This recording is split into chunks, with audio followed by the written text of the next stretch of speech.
María, una mujer con ojos tan profundos y misteriosos como el río Amazonas, se encontró cara a cara con una nueva realidad. El diagnóstico, enfermedad renal crónica, flotaba en el aire como la humedad antes de una tormenta.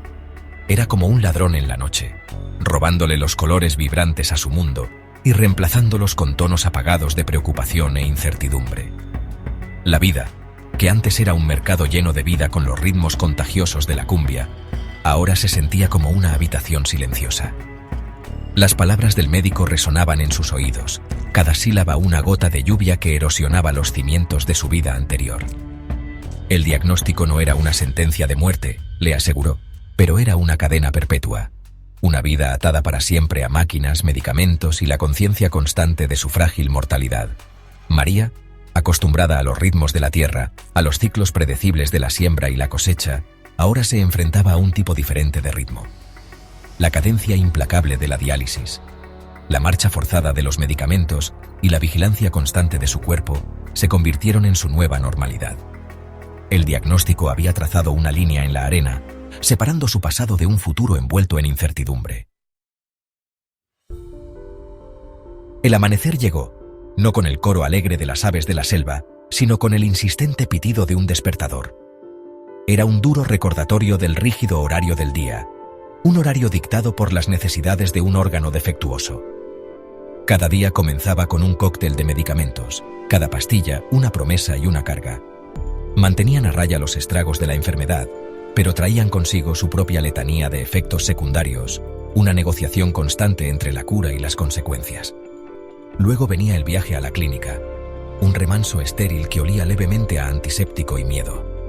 La máquina de diálisis, una salvadora fría y metálica, la esperaba.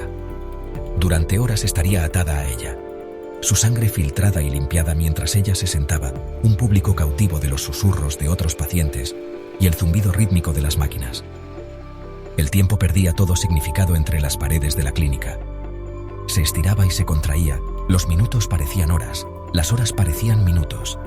Finalmente, la dura prueba terminaba, dejando a María agotada y sin fuerzas.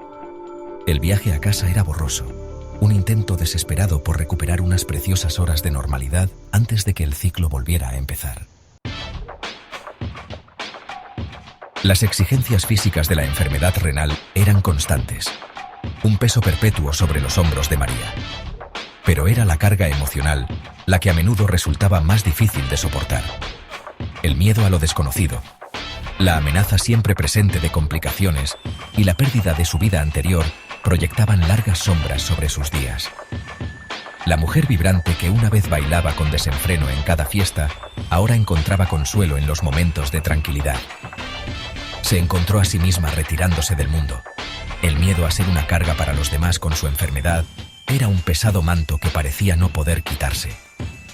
La soledad se convirtió en una compañera constante, una píldora amarga que tragaba junto con sus medicamentos diarios.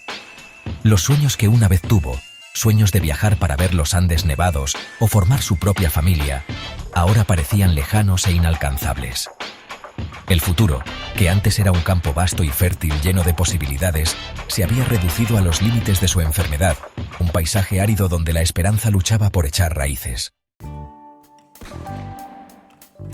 Sin embargo, incluso frente a tal adversidad, María descubrió una fuente de fortaleza que nunca supo que poseía. El espíritu humano, aprendió, era algo resistente, capaz de florecer incluso en los paisajes más áridos. Fue en los momentos tranquilos de reflexión donde encontró consuelo, sacando fuerzas del amor incondicional de su familia y de la simple belleza del mundo que la rodeaba. Encontró inspiración en las historias de otras personas que luchaban contra desafíos similares. Su resiliencia era un faro de esperanza en su propia vida. Los grupos de apoyo, que antes le parecían desalentadores, se convirtieron en un salvavidas. Un espacio donde las experiencias compartidas fomentaban la comprensión, la empatía y un sentido de comunidad. Comenzó a ver su enfermedad no como una derrota, sino como un catalizador para el crecimiento personal, una oportunidad para reevaluar sus prioridades y abrazar la vida con una nueva apreciación. El futuro seguía siendo incierto, el camino a seguir estaba lleno de desafíos, pero María lo enfrentaba con una determinación silenciosa, con el corazón lleno de un cauto optimismo. Los ritmos de su vida habían cambiado, pero la música seguía sonando, un testimonio de la fuerza perdurable del espíritu humano.